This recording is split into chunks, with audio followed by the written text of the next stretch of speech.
Hello, everybody, and welcome to the In Wheel Time program. We are so thankful that you could join us on this Saturday with our live broadcast. This is In Wheel Time, your weekly go-to all things automotive place, along with Mike Out of This World Mars there in the blue shirt, and King Conrad DeLong here. Jeff Dzeikan is a little bit off camera, but he'll be joining us here in just a few minutes with his used car review. I'm Don Armstrong, so glad you could join us again. Well, we're going to start things off a little bit differently this week because we are going to have, right out of the box, a guest. And we're going to talk to local racer, road racer, Alec Udell. And Alec is a pro road racer. Alec, it's always great to see you, and thanks so much for joining us today. It's been a while since we talked. And tell us, first of all, what program, what racing series are you actually in that you're competing in? Yeah, thanks, Don. It's great to be here. Always like chatting with y'all on the show. I enjoy listening as well. Thanks. So this season, I've been racing in the IMSA GS category. So that's the Michelin Pilot Challenge. It's been great. I've been racing with the team out of Houston, actually, Windward Racing, in the Mercedes GT4 car. So that's been nice. They have a few guys that they actually bring over from Europe, and because the race season has been condensed, they needed a stand-in and a local guy that has done some karting stuff with them, and so I plugged in really nicely with the team, and we've had some good races come out of it. So we've got a few more events this year. Well, tell me a little bit more about the car itself. I'm Mercedes GT4. You certainly can't go into a showroom and buy that. Yeah, definitely. It's basically kind of like the Black Series, the AMG GT Black Series, and then just has a cage in it, and it's ready to go for the racetrack. So the GT4 car is a little more closely related to the street car versus the full-blown GT3, which is kind of the next level up, and that's the highest level of car that you could go and buy from Mercedes as to go and drive. But the GT4 is a bit more street car, so a lot of the components, like the control arms, are the same as the street car. It's not, all the body work is very similar to like what you would see on a Black Series GT, and so it's a little more well built for the racetrack because it's put through a lot more stress, obviously, than a street car would be, but it's definitely the most closely related to a street car. It's similar to something that you could buy in a showroom, but just that extra little bit more built to be able to take the higher stresses that we put on it. And very recognizable as that Mercedes AMG GT. Does it have a manual or automatic paddle-shifted transmission? Yeah, it's got a paddle shift gearbox, but it's a pneumatic gearbox, so it still has a clutch. And it's just got the straight cut gears. Got you. So it's a sequential box. So you've got the paddles on the steering wheel. And what kind of motor has it got in it? It's got the bi-turbo. The GT4 has the bi-turbo. The GT4 bi-turbo. How big is the motor and how much horsepower does it turn out? He's not going to give up a secret. It's 4.4 liter. I'm sorry. Yeah. Say again? Yeah. No, it's the 4.4 liter, and it's supposed to put out somewhere around 400 horsepower. We actually are restricted compared to the street car, and they do that with air intake restrictors, and it's for what's called balance of performance. So we've got to race against like the Cayman, which that car doesn't quite have the power capability that the AMG GT does. So we're kind of limited on power based on what the other cars are in the series. Right. I'm not trying to give up any secrets here. I'm just trying to get an idea of the power of the car, and is it paddle shifted? Is it standard? And clearly, I assume that it has slicks on it and not street tires. Yes, slicks. Okay. And then we have, of course, when it rains, we've got full rain tires. Right. Those basically look like a mud tire, but it's a treaded tire. Yeah. So on the balance of performance, is there a negative to that if you win this event you're at that week? Do they kind of each week they continue to balance you up and down, or is it over a period of time, or is it based on qualifying times? Yeah, so the series actually does it based on racing, kind of the average lap time across the race, because that's really, at the end of the day, what matters. And they don't really change it too often through the season. maybe 2 to 3 times, I think, maximum across 9 to 10 races. So it's not, there's not going to be many changes. If there's a car that's kind of a standout, they'll pull it back a little bit. Usually they'll give it a little bit of weight. They'll change the boost calculations on the engine. That's one of the things they do with the GT. Or they can change the air intake restrictor, which will drop the power down. It sounds to me the whole idea is to create some parity in the racing to keep it more interesting, because Correct. That way somebody that's got a ton of money doesn't run off with everybody because he can afford different technology. Yeah, and it's a way to keep all these different kinds of cars, especially in like the GT4 series. We've got like the McLaren 570S, the Cayman GT4, the Mercedes, the Aston Martin Vantage, Mustang GT4. So there's all these different types of vehicles that are all joined into that category. Yeah. And like you said, there needs to be some sort of parity, keep the racing interesting. I can only imagine trying to get all these cars through tech, because that's really what it's all about, is trying to keep the parity and have nobody cheating on it. Right. Totally. Yeah, and they do a pretty good job. And that's the reason that they use the balance of performance, is they want to bring as many brands in to the series as they can. And you're running flat sixes, V8s, V12s, turbo V8s, and how do they keep them all where they're close to each other? And then it brings it down more to the skills of the driver. If they can keep the cars somewhat equal. There's just never keeps really, it more interesting, because you don't know automatically, well, so-and-so's going to win because he's got the biggest, baddest car. It could be anybody. No, we want Alec to win. Well, right. There you go. Well, and it's really it's really more about driver skill and finesse than anything else. So how many races in the season? I understand this is a little bit skewed season, but in a typical season, when we don't have COVID and postponements and that sort of stuff, in a typical season, how many races are there? And give us some of the venues. Yeah, so there's generally about 10 events per year. We'll race at tracks like Mid-Ohio, Road America, Laguna Seca, Road Atlanta, VIR. So a bunch of different places all across the country. And that's in the IMSA series.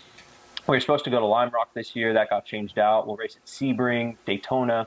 So the Roval, of course, they're actually adding this year. They added the Charlotte Roval to the GTD category. So they're trying to get a bit more of that crossover between sports car racing and stock car. That's really cool. Have you made any headway over at COTA? Have you got an event planned there, or have you raced there before? Yeah, I actually just raced there about 2 weeks ago in the GT3 car, so in a different series. Yeah. So wait a minute. So you run in GT3 and GT4? Yes. So what's the difference between the two? Yeah, for sure. So the GT4 cars are, again, definitely more like the street car. The GT3 car has a lot more downforce, a bigger tire, more suspension changes that you can make. The roll bars have a lot more adjustability. The shocks have more adjustability. The control arms are a lot different. The whole car is just kind of that next level up. Does it have a wing on it? So, yes. Oh, yeah. Yeah. Okay. So you can go a lot faster in the 3 than you can the 4. Yeah. Yeah, certainly. So that's one of the challenges too with the car, because the GT4 car isn't as aero dependent. Although they both have a wing and a splitter, the GT3 car has like a diffuser, splitter that's quite a lot bigger, wing that's quite a lot bigger. So it makes the racing a bit more challenging, because once you get up close behind another car in the draft, it takes that downforce off the car, which makes it challenging to pass the car in front of you. And you've named all of the courses that you go at. Now, we know you did some European stuff as well. I think that was last year. In the United States, do you have a favorite course over some of the others? Do you have one you dislike more than the others? Yeah, I wouldn't say I necessarily have a favorite course. I kind of love driving at all tracks. I think courses that kind of sit well with me, because I've spent a lot of time at them, are like Circuit of the Americas and Mid-Ohio. Those are tracks I always seem to do pretty well at, and they just fit my driving style. I really enjoy them. But I love Laguna Seca as well, and Barber Motorsports Park. VIR is a fun one. So it's hard to really pick a favorite, because they all have their own kind of individual characteristics that I really enjoy. Yeah. But I think tracks that I've spent more time at are probably the ones that, I would consider favorites. Any kind of world famous turn that is more intimidating? Because I always hear about the corkscrew at Laguna Seca being kind of crazy because you're basically diving off a building, like a 10-story building. Sure. I think that one is definitely one that's continuously almost like a gut check, like you're going through a roller coaster. Once you do it about 10 times, you kind of get a feel for it. But those first few times, it's definitely an interesting experience.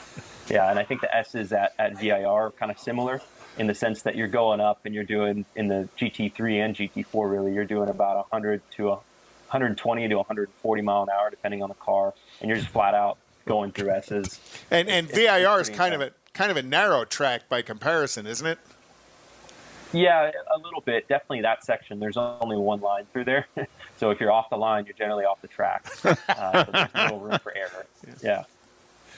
Well, Alex, so what is the next event that you've got coming up? Yeah, in 2 weeks, we race at Road Atlanta with the GT4 car.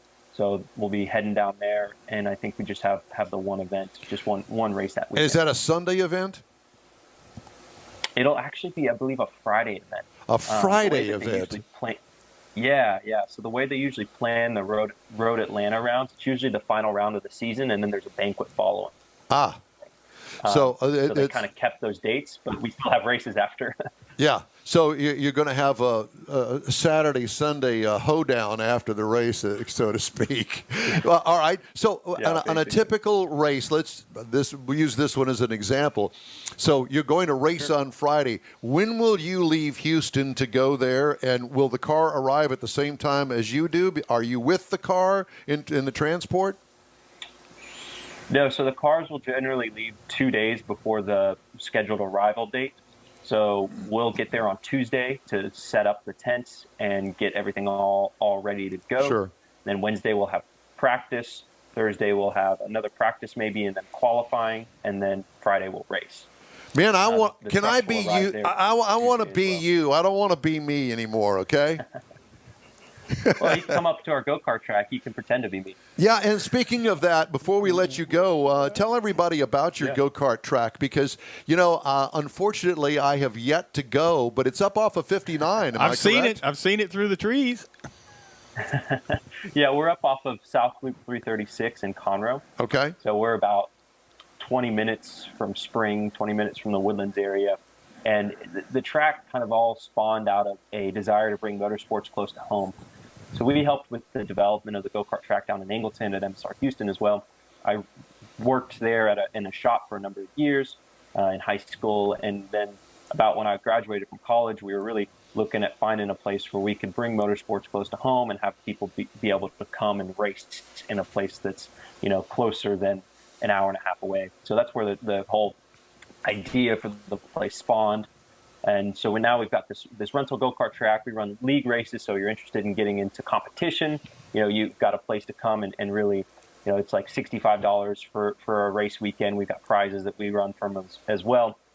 And, it's a great place to just dip your toe into motorsports. We are starting up a youth academy as well, where we're going to do some driver training for kids 12 to 15. And then we're also going to run a youth league in congruence with that. So we've been doing that. We have a development. There's a shop up there now that's a full exotic kind of repairs. It does paint, body, engine work, transmissions, kind of the whole thing.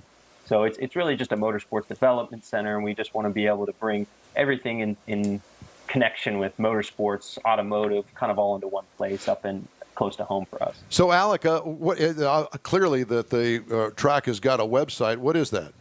Mm-hmm. Yeah, it's HoustonKartingComplex.com. HoustonKartingComplex.com, okay? Yeah. You can find us on Facebook and Instagram at HKC336.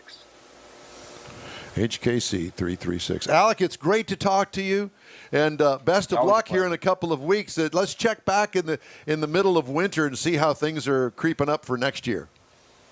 Yeah, that sounds great. Well, I appreciate the time, guys. Yeah, thank you very much. Alec Udell, and our local racer and friend of the In Real Time show. Yeah. We're going to take a quick break, and Jeff's going to be back with his pre-owned car of the week. That's coming up right after this quick break. 911, what's your emergency? God, there's a train that just hit a car. Sir, what is your location? Look around for a street sign, sir. It's 8th and Orchard. 8th and Orchard. Okay, very good. 8th and Orchard. Sir, help is on the way. Why would he do that? The train still doesn't stop. You have to get there now. At a railway crossing, even if the engineer sees you and hits the brakes, it can take a mile for the train to stop. And for you, that's too late. Stop. Trains can't. Paid for by NHTSA.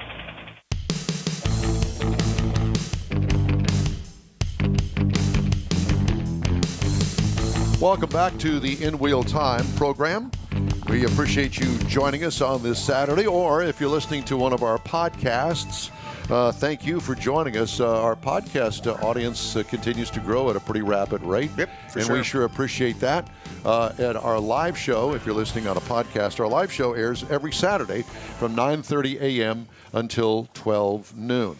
Well, it is time once again for our master behind the scenes most of the time. Oh. He comes on the scene. You're a master behind.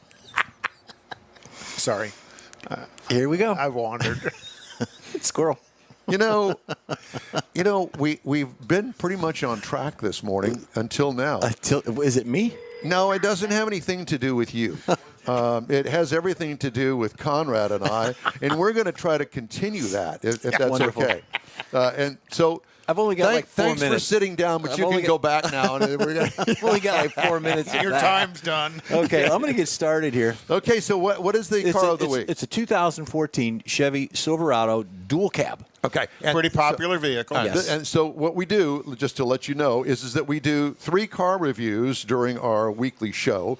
We have a couple of new car reviews, which we do in the second and third hour of the show, for lack of a better term. And then we do a used car review, and Mr. Dzeikan is in charge of that. So he picks a used car that something that you or I would buy on the used car market, and we kind of give a review of that, so you got an idea of what this is all about. And generally, they're between 5 and 6 years old. Something affordable, either a new purchase or a vehicle for going back and forth to work. Something that can be maintained easily, but yet not a lot of cost. Right, and it doesn't have, generally speaking, that many miles on it, considering its age. And that's a good point, because this one, again, it's a 2014 Chevy Silverado dual cab. The trim levels on this particular year, the LT, the LTZ, High Country, and then the Z71. I didn't know this until researching the vehicle, that they also came up with a WT1 and a WT2, which are work trucks. Yes. WT is... I would see them, and I didn't register what those were. So, steel wheels, plain Jane. Exactly. Typically a white vehicle. Right. I always call them the white fleet, and I always called them a hoser, because they don't have hose carpet. them out because it's got the red mat, or the rubber mat. So some of the changes from the previous years, not only with the WT and the WT2, the grills have changed, the bumpers have changed. There's been some cosmetic things on the striping and so on, so far as cosmetically. 6.5-foot bed. They increased that from a 5.75 from previous years, and of course that maintains now through the new models, the 6.5s. So that's an improvement. Easy lift gates. Before they were just kind of hard drop down, and now they got the electronic stuff. And you see the commercials all the time where all this electronic stuff and key fob drops. So this is the first year for all that? No. This is the last year of the old stuff, and then it moved into the new stuff. Oh, I got you. Okay. So from 14, 15 on. So I'm going to go ahead and play this video, which I always forget to do. You're going. Well, you're doing just a fine job. Oh, thank you. So far as what we got there's the vehicle. It is a nice vehicle. We went past the work truck, the white one. Did we? Yeah. Well, there it is. Well, that's actually... that's not a work truck, because when you look at the wheels on it. Oh, my God. Well, I'll just shut up, and you guys just do your thing. Okay.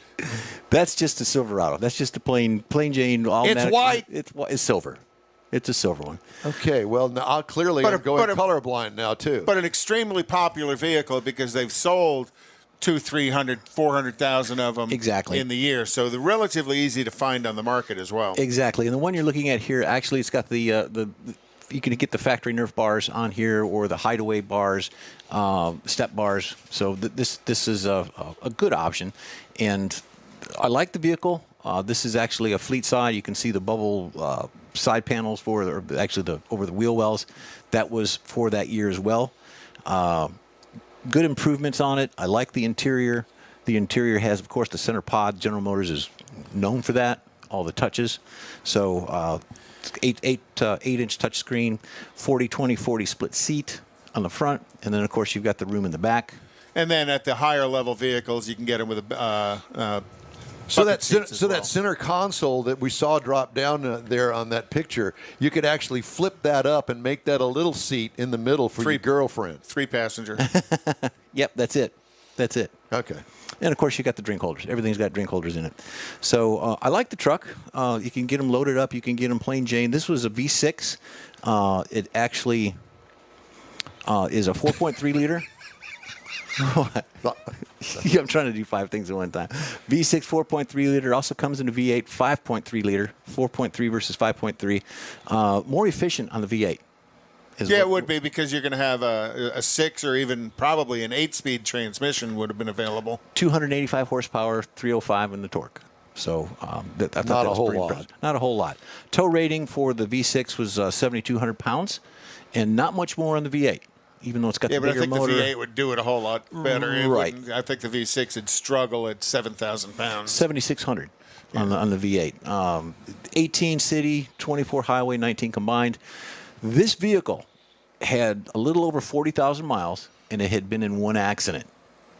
This vehicle was around 19,900, 22 in that area, depending on who's selling it.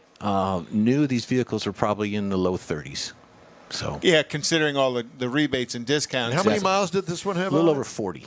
Oh, 42. That's good, though. Yeah, it holds. Trucks typically in Texas hold good resale. But yeah, they do. But still, there's a truck with under 50,000 miles on the odometer, and it's basically right at $20,000. Right. I'm all over that. Yeah. It's a good vehicle. I like it. Smooth ride. Of course, they all are. And the competitive would be the Toyota Tundra, Ram 1500, and of course the F-150. Yeah, so in that order. So that's it. If you've got an idea for a vehicle, send it to Jeff at In Wheel Time, and we'll take a look at it.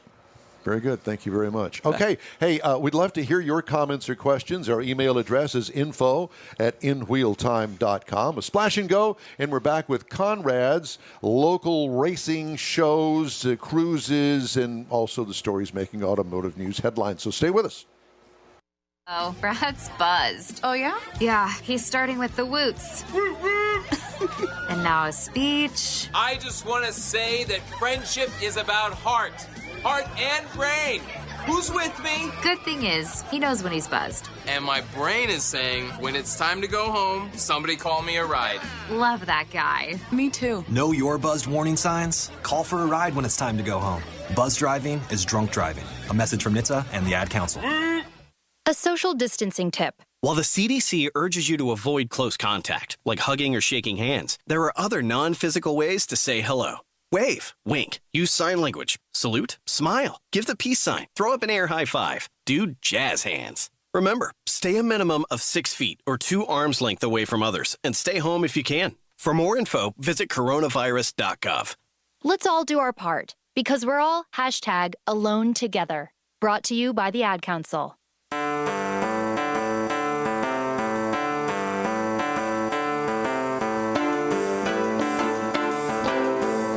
Okay, welcome back. This is the In Wheel Time program on this Saturday for our live broadcast, podcasts throughout the week. One a day, Monday through Friday. Thank you for joining us. Conrad's got a bunch of stuff that's going on. He's going to tell us about that. Well, just some of the local stuff. Tonight out at HMP is the 8th Mile Battle Royale at the drag strip. And then the Kima Car Show meet is also tonight. It starts at 6 p.m. down in Kima. Is that the Home Depot? Yes. The Home Depot. And then Driver City Roadhouse meet in Tomball at 6 p.m. So, you got north side, south side going on. And then as well, Nifty 50s is on this weekend. So up in the Woodlands and off of Grogan's Mill is Randy Shannon and the Nifty 50s crew. Now, tomorrow is down at Cars and Coffee for a Cause in the Woodlands, and that's at 6:30 a.m. And then when you're finished with that, you can head to Chrome and Coffee at Prince's Hamburgers, and that's I am talking about Sunday. Okay. Did I not say Sunday? I apologize. Yeah. So Sunday, Prince's Hamburgers, and that's Chrome and Coffee. You can come on out, and Don will be signing autographs. Why would I do that? And maybe he'll do pictures of his Corvette. So people could take my signature and go buy a house with it or something. Maybe go in or maybe rob my banking account. Trade it in to have an opportunity to use the restroom in Prince's. But that's becoming a pretty cool meet. Some real nice cars are showing up for that, and it's just kind of starting up. Again, we ask everybody to behave when you show up for something like that, and we're asking that everybody wears masks. Freddie's Kerry Kirkley and. Is going to be at Freddy's as well for his 3rd annual spring car show, and that's at the Freddy's Frozen Custard in Spring off of 2920 and Kirkendall, and that's actually going to be a judged show. And then Sunday night, Freddy's at 1960 in Eldridge, and then October 17th is out at Houston Motorsports Park at the NASCAR Short Track Racing Series, the Boobs Rock show. Boobs, really? Yeah, Boobs Rock. Boobs Rock show. Yeah, it's a powder puff eco stock race with the women. Oh, cool. Well done, Gina. I know, isn't it? Dollar dogs, dollar beers. Listen, it's all good. Jeff's auditioning. Jeff's auditioning off camera. Thank God it's off camera. And then local dirt track stuff that's going on. The Cotton Bowl is going to have stuff, but that's not until the 16th. Cotton Bowl Speedway? Cotton Bowl Speedway in Page. Okay. It's kind of local. It's a cool track, though. What the hell? Local? The 105 Go to Beaumont or something. The 105 Speedway in Cleveland is going to have races tonight. The Texana Speedway in Edna is going to have races on the 10th, and the Gulf Coast Speedway in Alvin is going to have races on the 10th. Yeehaw. All right. I got a couple of stories I'll squeeze in here, make it a little Ford segment. Ford recalling more than 700,000 vehicles in North America because of a poor electrical connection that may cause the rear view camera to display intermittently a blank or distorted image, kind of like this show, increasing the risk of a crash. Recall vehicles are from the 2020 model year, and they include the Ford Edge, the Escape, Expedition, Explorer, F-150, 250, 350, 450, 550. The Mustang Ranger and the Transit vehicles as well. Everything they sell. Sounds like the theme to Scary Movie 6. Including the 2020 Lincoln Corsair and the Nautilus. So if you got a Ford product made in 2020... It just got recalled. It's 2020. What do you expect? They want you. Dealers will be notified starting November 7th and will replace the rear view camera free of charge. Thank you, Ford, for that headache. And also, Ford is lowering the price of its electric Mustang Mach-E before the thing even comes out, between $1,000 and $3,000, depending on the trim, as it prepares to launch the vehicle later this year. That's that SUV electric. Mustang. Right. Yeah, well, it's called a Mustang. It's got seen pictures of it. It's kind of got a Mustang-ish front end. Look to it, but it's not. I know all the Mustang people are just going, no, it's kind of like when Dodge went Charger and made a 4-door out of it. F-150 pickup's newest powertrain option for 2021 will also be its most powerful. Ford said Tuesday the F-150's optional 3.5-liter Power Boost V6 hybrid will generate 430 horsepower and 570 pound-feet of torque, topping the output of the truck's other optional 5 engines. Torque figure would be the highest in the truck's history. 2021 F-150 will be able to tow up to 14,000 pounds. Wow. 800 more than the current model and have a maximum payload of 3,325 pounds. The redesigned F-150 set to hit the showrooms in November. Each engine option will come with a mobile generator. The hybrid pickup comes standard with a 2.4 kilowatt output generator enough to power a jackhammer Well, we got to have that in the back, you know. And a compact cement mixer. That's for you. There you go. In all instances, power can be accessed through in-cabin outlets and up to 4 outlets in the bed. So bring an oven and cook a TV dinner. Well, I was going to say, with that kind of power output, if we lose power at the house, it'll probably be able to run a few of the components at your house to keep your refrigerator from going funky. Yeah, well, the refrigerator or freezer. Okay. All right, well, that's it for this hour. We're going to take a quick break, and we'll be back with the top of the hour next.